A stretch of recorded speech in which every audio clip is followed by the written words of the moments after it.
जय हिंद दोस्तों, कैसे हैं? मैं आशा करता हूँ आप सब बहुत अच्छे होंगे। दोस्तों, जैसा कि मैंने आपसे वादा किया था कि आरआरबी ग्रुप डी 2025 के लिए मैं आपको फ्री में स्टडी मटेरियल और क्लासेस प्रोवाइड करूंगा, जो हमारे रेलवे एक्ट अप्रेंटिसशिप साथी हैं उनके लिए, या फिर अगर आपने रेलवे ग्रुप डी का फॉर्म भर रखा है 10th के बेस पे, तो आपके लिए भी। तो यहाँ पे दोस्तों, आप लोग हमारे अगर क्लासेस के प्ले लिस्ट में जाएंगे, उसका लिंक मैं आपको वीडियो के डिस्क्रिप्शन में दे दूंगा। वहाँ पे अगर आप देखेंगे तो बायोलॉजी का प्ले लिस्ट मिल जाएगा आपको, जिसमें मैंने आपको सिलेबस पे कंप्लीट वीडियो प्रोवाइड किया है और सेल चैप्टर का पहला क्लास प्रोवाइड किया था। आज जो हमारा क्लास है वो सेकंड क्लास है। ठीक है, तो चलिए शुरू करते हैं बिना किसी देरी के। आप लोग अपना प्यार अच्छे से दिखाए, वीडियोस को पूरा देखें, तभी आपका सिलेक्शन पक्का हो पाएगा इस बार। शुरू करते हैं बिना किसी देरी के। पहला क्वेश्चन है हमारे पास कि कोशिका के किस भाग को कोशिका का पावर हाउस कहा जाता है? तो माइटोकॉन्ड्रिया होता है जो हमारा कोशिका का पावर हाउस कहलाता है। तो यहाँ पे हमारा बी ऑप्शन ठीक हो जाएगा। हालांकि टिक मैंने यहाँ पे पहले से लगा रखा है ताकि हमें भी कोई कंफ्यूजन ना हो। और अगर आप इस पीडीएफ को देखते हैं और रिवाइज करते हैं तो आपको भी बार बार आंसर की ना देखना पड़े, आप लोग जल्दी से रिवाइज कर लें। तो यहाँ पे मैंने आप लोगों के लिए बाईलिंगुअल हिंदी और इंग्लिश दोनों में अपने स्टडी मटेरियल को तैयार कर रखा है। टोटल 50 क्वेश्चन मैं आज आपको कराऊंगा। थोड़ा सा टाइम जरूर लगेगा, लेकिन अगर आप लोग ध्यान से देखेंगे तो सारे क्वेश्चन इंपॉर्टेंट हैं जो कि प्रीवियस ईयर आए हुए हैं और नए पैटर्न के पर आधारित जो है क्वेश्चन मैं आपको यहाँ पे करा रहा हूँ। तो सेकंड क्वेश्चन है, जीवन की मूल संरचनात्मक और क्रियात्मक इकाई है, यानी कि अंगों की संरचनात्मक और मूलभूत इकाई को क्या कहते हैं? आप लोग जानते हैं अंगों की संरचनात्मक मूलभूत इकाई को कोशिका कहते हैं। आप लोग हमें कमेंट करके बताएंगे कि कोशिका की जनक किसे कहा जाता है। बाकी यहाँ पे मैंने आपको एडिशनल इन्फॉर्मेशन भी दे दिया है। जो भी ऑप्शन यहाँ पे ठीक रहता है उस ऑप्शन के हिसाब से यहाँ पे मैंने एडिशनल इन्फॉर्मेशन भी आप लोगों को हर एक क्वेश्चन में प्रोवाइड कर दिया है। आप लोग अगर रिवाइज करेंगे तो आप लोगों के लिए बहुत ज़्यादा बेनिफिशियल होगा। अगला क्वेश्चन है, कोशिका के किस भाग में आनुवांशिक सामग्री होती है? इंपॉर्टेंट क्वेश्चन है। जो हमारा न्यूक्लियस होता है उसी में हमारा जो आनुवांशिक सामग्री होता है, लाइक डीएनए हो गया, आरएनए हो गया, जीन हो गया, या फिर एक वंश से दूसरे वंश में जो शारीरिक संरचना या फिर जो शरीर का संरचना होता है, उसका सारा इंफॉर्मेशन जो हमारा होता है वो न्यूक्लियस अपने अंदर समाहित रखता है। तो यहाँ पे ठीक ऑप्शन न्यूक्लियस हो जाएगा। अगला क्वेश्चन है, प्रोटीन संश्लेषण के लिए कौन सा कोशिकांग जिम्मेदार है? तो अगर हम प्रोटीन संश्लेषण की बात करें तो राइबोसोम होता है, वो जिम्मेदार होता है प्रोटीन संश्लेषण के लिए। तो इंपॉर्टेंट क्वेश्चन है, इसे आप ध्यान में रखेंगे। बाकी एडिशनल इन्फॉर्मेशन में यहाँ पे आप लोग देखेंगे मैंने लिख भी दिया है कि राइबोसोम अमीनो एसिड से प्रोटीन का निर्माण करता है, यानी कि राइबोसोम जो होता है वो अमीनो एसिड का उपयोग करता है प्रोटीन को निर्माण करने के लिए। यहाँ पे आप इसे भी देख लेंगे।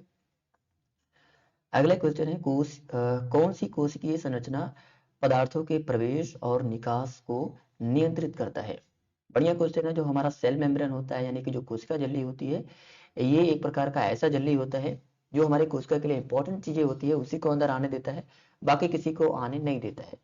जैसे आप लोगों ने नल का जो वॉल्व होता है ना वहाँ, तो उसमें आप लोगों ने देखा होगा कि वो केवल पानी को ही आने देता है ऊपर और उसके बाद अंदर को नहीं जाने देता है। तो उसी प्रकार से ये भी होता है सेल मेम्ब्रेन भी, कि ये कुछ स्पेसिफिक चीजों को ही आने देता है, उसके बाद किसी अदर या फिर फालतू चीज को आने नहीं देता है।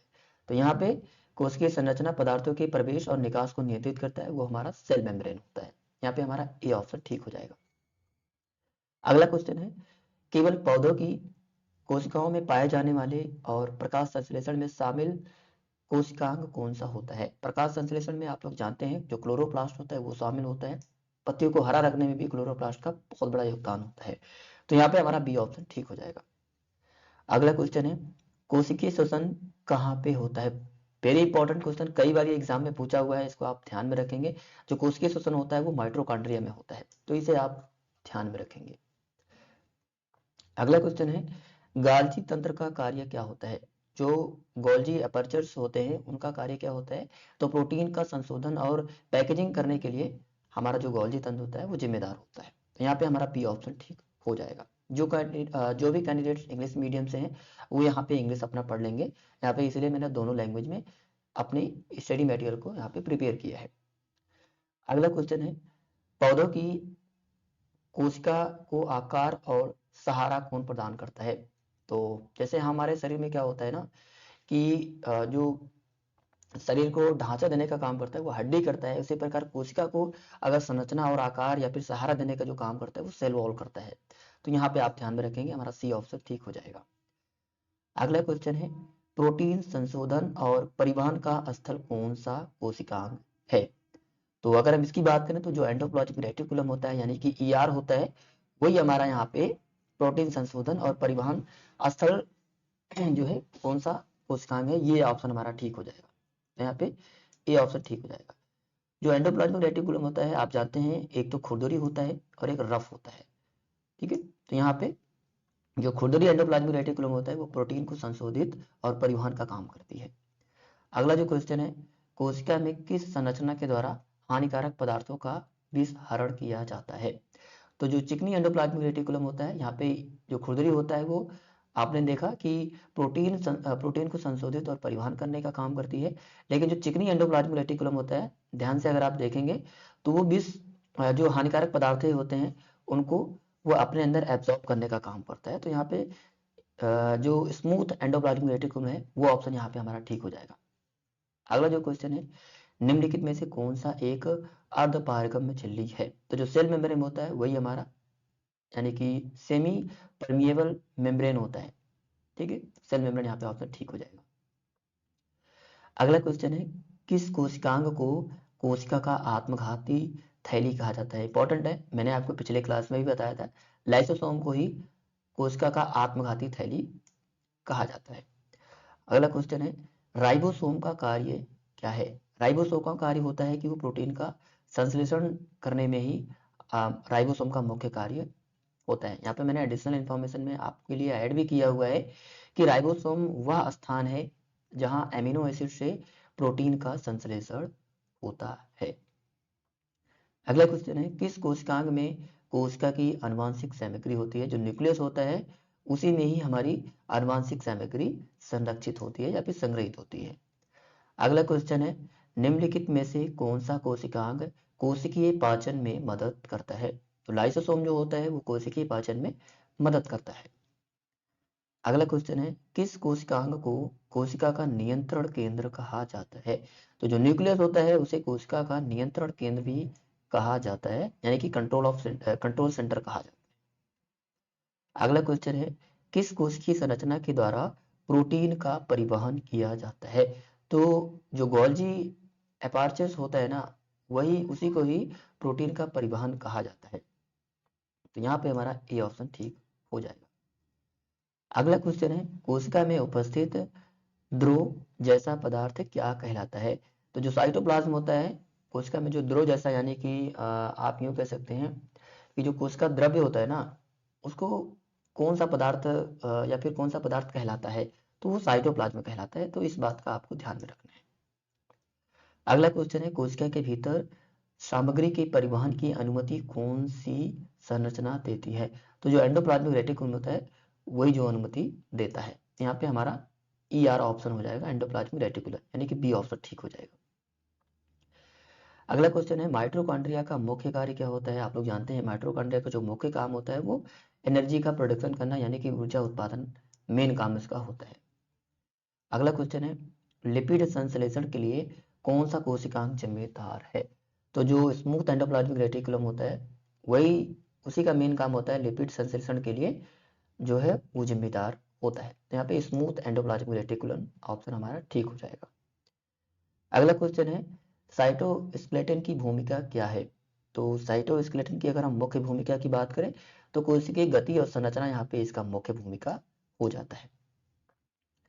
अगला क्वेश्चन है, कोशिका झिल्ली का मुख्य कार्य क्या है? तो कोशिका झिल्ली की अगर हम बात करें मुख्य कार्य, तो कोशिका में और कोशिका से सामग्री का परिवहन करना, कोशिका में और कोशिका से सामग्री का परिवहन करना, तो ये कोशिका झिल्ली का मुख्य कार्य होता है। अगला क्वेश्चन है, किस कोशिकांग से अपशिष्ट निपटान और कोशिकीय पाचन होता है? तो यहाँ पे जो लाइसोसोम होता है उसी के जरिए अपशिष्ट पदार्थों का जो है निपटारा किया जाता है, और कोशिकीय का जो पाचन होता है, अगर कोई कोशिका मर जाता है तो उसका पाचन करने का काम लाइसोसोम करता है। अगर हमारे शरीर में कहीं चोट लग जाता है और आप देखते होंगे कि काला पड़ जाता है, और जब काला पड़ जाता है तो वो लाइसोसोम ही उस अंग को ठीक करने का काम करता है, उसको बचाने का काम लाइसोसोम ही यहाँ पे करता है। अगला क्वेश्चन है कि पौधे की कोशिकाओं में किस कोशिकांग का उपयोग प्रकाश संश्लेषण में होता है? तो यहाँ पे क्लोरोप्लास्ट हमारा ऑप्शन ठीक हो जाएगा। अगला क्वेश्चन है न्यूक्लियस की भूमिका क्या होती है? तो राइबोसोम का उत्पादन करना, यहाँ पे न्यूक्लियोलस की भूमिका, अहम भूमिका होती है राइबोसोम का उत्पादन करना। तो यहाँ पे मेरा बी ऑप्शन ठीक हो जाएगा। अगला क्वेश्चन है कोशिका में कौन सी संरचना कोशिकीय श्वसन के लिए जिम्मेदार है? तो माइटोकॉन्ड्रिया, अभी मैंने आपको ऊपर बताया कि माइटोकॉन्ड्रिया ही कोशिका में जो है श्वसन का काम करती है। अगला क्वेश्चन है जीवन की मूल इकाई क्या है? अभी आप लोगों ने देखा कि जो सेल है वही हमारा जीवन की मूल इकाई है। अगला क्वेश्चन है किस कोशिकांग में आनुवांशिक जानकारी संग्रहित होती है? तो यहाँ पे नाभिक ऑप्शन ठीक हो जाएगा। कोशिका का पावर हाउस किसे कहा जाता है? ये क्वेश्चन दोबारा से रिपीट हो गया है। तो यहाँ पे माइटोकॉन्ड्रिया होता है जो कोशिका के पावर हाउस कहलाते हैं। अगला क्वेश्चन है गाल्जी तंत्र का मुख्य कार्य क्या होता है? तो प्रोटीन का पैकेजिंग और परिवहन करना, ये गाल्जी बॉडी का मुख्य कार्य है।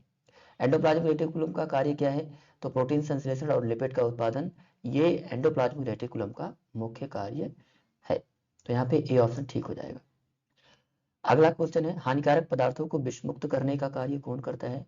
तो जो स्मूथ एंडोप्लाज्मिक रेटिकुलम होता है वो यहाँ पे विषमुक्त कार्य हानिकारक पदार्थों को विषमुक्त करने का कार्य करता है। अगला क्वेश्चन है पौधों की कोशिकाओं में कोशिका भित्ति का कार्य क्या होता है? तो संरचना और सहारा प्रदान करना, ये कोशिका भित्ति का जो मेन काम होता है। अगला क्वेश्चन है कोशिका झिल्ली किससे बनी होती है? Very important question. जो कोशिका झिल्ली होती है वो लिपिड और प्रोटीन से बनी होती है। अगला क्वेश्चन है कोशिका में और कोशिका से प्रवेश और निकास को कौन नियंत्रित करता है? अभी मैंने ऊपर देखा कोशिका झिल्ली नियंत्रित करता है। अगला क्वेश्चन है पौधों और पशुओं की कोशिकाओं के बीच मुख्य अंतर क्या है? पौधों और पशुओं की जो कोशिकाएं होती है उनके बीच का जो मेन अंतर होता है, पौधों की कोशिकाओं में क्लोरोप्लास्ट होता है, ये यहाँ पे मेन जो अंतर है वो होता है। बाकी यहाँ पे अगला क्वेश्चन है हमारा कोशिका विभाजन के लिए कौन सा कोशिकांग जिम्मेदार है? तो जो सेंट्रोसोम होता है इसी का मेन काम होता है कोशिका का विभाजन करना। अगला क्वेश्चन है पौधों की कोशिकाओं में रस धानियों का मुख्य कार्य क्या है? पानी और पोषक तत्वों का भंडारण करना, यह वैक्यूल्स का काम होता है, यानी कि रसधानियों का मुख्य कार्य होता है। अगला जो क्वेश्चन है परासरण क्या होता है? तो परासरण की अगर हम बात करें डिफ्यूजन ऑफ वाटर, यानी कि पानी का विसरण जो होता है उसी को हम परासरण कहते हैं। यहाँ पे लिखा भी हुआ है परासरण वह प्रक्रिया है जिसमें जल अणु अर्धपारगम्य झिल्ली के माध्यम से कम सांद्रण से उच्च सांद्रण की ओर जाते हैं। अगला क्वेश्चन है राइबोसोम का कार्य क्या होता है? तो प्रोटीन संश्लेषण मेन राइबोसोम का काम होता है। अगला क्वेश्चन है पौधों की कोशिकाओं का को आकार और कठोरता कौन प्रदान करता है? तो जो सेल वॉल होता है वही मेन जो है कोशिकाओं को आकार और कठोरता प्रदान करता है। तो यहाँ पे सेल वॉल ऑप्शन हमारा ठीक हो जाएगा। अगला जो क्वेश्चन है वो है कोशिकाएं बड़े कणों को लेने के लिए किस प्रक्रिया का उपयोग करती हैं? तो जो एंडोसाइटोसिस होता है, यानी कि जो अंतः प्रवाही होता है, यहाँ पे कोशिकाएं बड़े कणों को लेने के लिए किस प्रक्रिया का उपयोग करती है? तो अंतः प्रवाही प्रक्रिया का उपयोग करती हैं। अगला क्वेश्चन है कोशिकाएं अपशिष्ट को हटाने के लिए किस प्रक्रिया का उपयोग करती हैं? तो अपप्रवाही यानी कि एक्सोसाइटोसिस का उपयोग करती हैं अपशिष्ट पदार्थों को हटाने के लिए। अभी मैंने देखा कि अपशिष्ट पदार्थों को हटाने के लिए एक्सोसाइटोसिस यानी कि अपप्रवाही प्रक्रिया का यूज करती है, और यहाँ पे मैंने देखा कि कोशिकाएं बड़े कणों को लेने के लिए किस प्रक्रिया का उपयोग करती हैं? तो अंतःप्रवाही। बड़े कणों का मतलब ये है कि अगर हम पेड़ पौधों को या फिर मतलब पेड़ पौधों को किसी प्रकार का हम जैसे खाद हो गया या फिर कोई भी जैसे जिंक वगैरह हो गया, अगर हम उसको देते हैं तो वो एंडोसाइटोसिस प्रक्रिया के उपयोग करके ही वो अपने अंदर समाहित करती हैं, और अपशिष्ट पदार्थों को निकालने के लिए एक्सोसाइटोसिस यानी कि अपप्रवाही प्रक्रिया का उपयोग करती हैं। अगला क्वेश्चन है कोशिका में लाइसोसोम का कार्य क्या होता है? तो कोशिकीय अपशिष्ट को पचाने का काम लाइसोसोम करता है। तो सी ऑप्शन यहाँ पे ठीक हो जाएगा। अगला क्वेश्चन है कोशिका द्रव्य कंकाल का मुख्य कार्य क्या है? तो संरचना और सहारा प्रदान करना, ये साइटोस्केलेटन का मुख्य कार्य होता है। यहाँ पे बी ऑप्शन ठीक हो जाएगा। अगला क्वेश्चन है साइटोकाइनेसिस के दौरान क्या होता है? तो कोशिका द्रव्य का विभाजन होता है साइटोकाइनेसिस के दौरान। और अगला क्वेश्चन है, कौन सा कोशिकांग पाचक एंजाइमों को रखता है? तो लो जो लाइसोसोम होता है वो पाचक एंजाइमों को अपने पास संग्रहित रखता है और आवश्यकता के अनुसार वो अपने मतलब पास से वो लोगों को छिड़कता है, चाहे वो एंडोप्लाज्मिक रेटिकुलम हो गया, गाल्जी बॉडी हो गया, वैक्यूल्स हो गया, माइटोकॉन्ड्रिया हो गया, न्यूक्लियस हो गया, इन सभी को पाचक एंजाइमों को देता है। तो लाइसोसोम अपने अंदर यहाँ पे संग्रहित करके रखता है। अगला क्वेश्चन और लास्ट क्वेश्चन है, कौन सी प्रक्रिया पदार्थ को उनके सांद्रण ग्रेडियंट के विरुद्ध ले जाती है? तो यहाँ पे जो एक्टिव ट्रांसपोर्ट होता है यानी कि सक्रिय परिवहन होता है, वही जो है सांद्रण ग्रेडियंट के विरुद्ध ले जाता है। तो यहाँ पे हमारा सी ऑप्शन ठीक हो जाएगा। तो आई होप कि आप लोगों ने इन सभी क्वेश्चंस को देख लिया होगा। अगर आपके मन में किसी भी क्वेश्चंस को लेकर के डाउट है तो आप हमें ज़रूर बताएं। बाकी ये क्लास आपको कैसा लगा आप हमें कमेंट करके बताएं और इस क्लास को आप ज़्यादा से ज़्यादा शेयर कर देंगे ताकि हमारे सीसीएस साथी अपनी तैयारी को अच्छे ढंग से कर पाएँ। और मैं और मेहनत करूँगा आप लोगों के लिए, अच्छे अच्छे क्वेश्चंस लेके आऊँगा, प्रीवियस ईयर के क्वेश्चन लेके आऊँगा। काफ़ी टाइम लगता है इन सभी स्टडी मटेरियल को तैयार करने में। बाकी ये स्टडी मटेरियल आपको हमारे टेलीग्राम चैनल के आपको चैट में मिल जाएगा। आप हमारे टेलीग्राम चैनल को ज्वाइन कर लेंगे, आपको सभी के लिंक वीडियो के डिस्क्रिप्शन में मिल जाएगा। बाकी आप हमें लिंक्डइन, फेसबुक, इंस्टा, टेलीग्राम सभी जगह आप हमें फॉलो भी कर सकते हैं। बाकी दोस्तों मिलते हैं अब नेक्स्ट वीडियो में नए क्लास के साथ, तब तक के लिए जय हिंद।